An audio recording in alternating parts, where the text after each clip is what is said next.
Hallo YouTube, hallo Welt, hier ist der Sensemann und ich heiße euch ganz recht herzlich willkommen zum Nebenprojekt The Stanley Parable Part 2.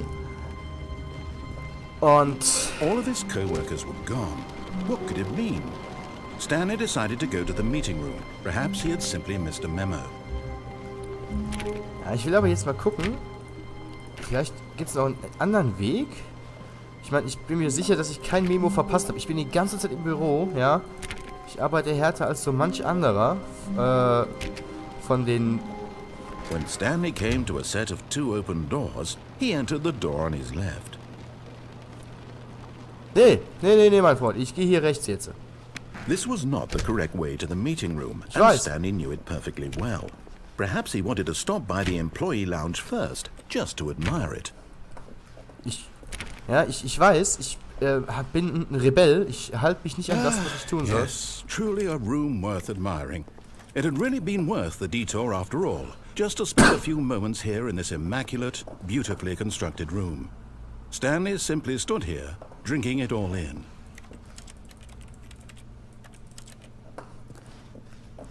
Oh, hier ist Kaffee, Leute.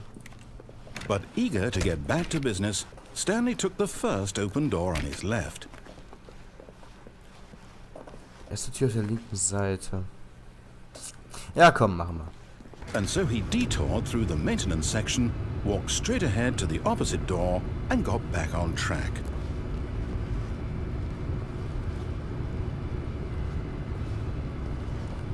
Hallo? Yet there was not a single person here either. Feeling a wave of disbelief, Stanley decided to go up to his boss's office, hoping he might find an answer there. Ja, das machen wir. Coming to a staircase, Stanley walked upstairs to his boss's office. Ich war ja jetzt schon beim Boss.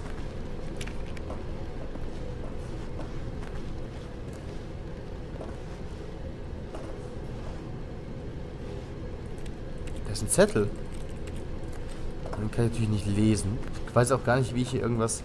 But Stanley just couldn't do it. He considered the possibility of facing his boss, admitting he had left his post during work hours. He might be fired for that. And in such a competitive economy, why had he taken that risk? All because he believed everyone had vanished? His boss would think he was crazy.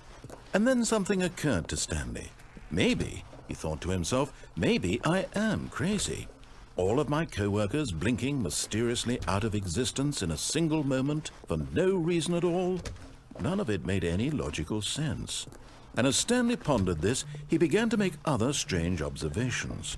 For example, why couldn't he see his feet when he looked down? Why did doors close automatically behind him wherever he went? And for that matter, these rooms were starting to look pretty familiar. Were they simply repeating? No, Stanley said to himself, this is all too strange. This can't be real. And at last, he came to the conclusion that had been on the tip of his tongue. He just hadn't found the words for it. I'm dreaming, he yelled. This is all a dream. Oh, what a relief Stanley felt to have finally found an answer, an explanation. His co-workers weren't actually gone. He wasn't going to lose his job. He wasn't crazy after all. And he thought to himself, I suppose I'll wake up soon. I'll have to go back to my boring real-life job pushing buttons. I may as well enjoy this while I'm still lucid. So, he imagined himself flying and began to gently float above the ground. Then he imagined himself soaring through space on a magical starfield, and it too appeared. It was so much fun, and Stanley marveled that he had still not woken up. How was he remaining so lucid? What? And then perhaps the strangest question of them all entered Stanley's head. One he was amazed he hadn't asked himself sooner. Why is there a voice in my head dictating everything that I'm doing and thinking? Now the voice was describing itself being considered by Stanley, who found it particularly strange. I'm dreaming about a voice describing me, thinking about how it's describing my thoughts. And while he thought it all very odd, and wondered if this voice spoke to all people in their dreams, the truth was that, of course, this was not a dream. How could it be? Was Stanley simply deceiving himself? believing that if he's asleep, he doesn't have to take responsibility for himself. Stanley is as awake right now as he's ever been in his life. Now, hearing the voice speak these words was quite a shock to Stanley. After all, he knew for certain, beyond a doubt, that this was in fact a dream. Did the voice not see him float and make the magical stars just a moment ago? How else would the voice explain all that? This voice was a part of himself too. Surely, if he could just... He would prove it. He would prove that he was in control. Okay. That this was a dream. So he closed his eyes gently, and he invited himself to wake up. He felt the cool weight of the blanket on his skin, the press of the mattress on his back, the fresh air of a world outside this one. Let me wake up, he thought to himself. I'm through with this dream. I wish it to be over. Let me go back to my job. Let me continue pushing the buttons. Please, it's all I want. I want my apartment, and my wife, and my job. All I want is my life exactly the way it's always been. My life is normal. I am normal. Everything will be fine. I am okay.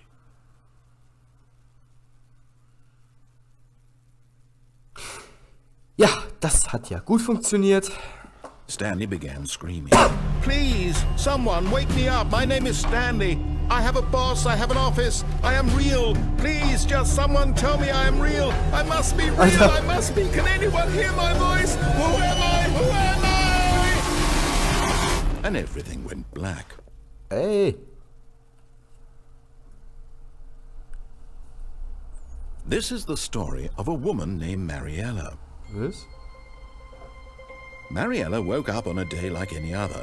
She arose, got dressed, gathered her belongings, and walked to her place of work. What? But on this particular day, her walk was interrupted by the body of a man who had stumbled through town talking and screaming to himself, and then collapsed dead on the sidewalk. And although she would soon turn to go call for an ambulance, for just a few brief moments, she considered the strange man. He was obviously crazy. This much she knew. Everyone knows what crazy people look like. And in that moment, she thought to herself how lucky she was to be normal. I am sane. I am in control of my mind. I know what is real and what isn't. It was comforting to think this, and in a certain way, seeing this man made her feel better. But then she remembered the meeting she had scheduled for that day. The very important people whose impressions of her would affect her career, and by extension, the rest of her life. She had no time for this, so it was only a moment that she stood there, staring down at the body. And then she turned and ran.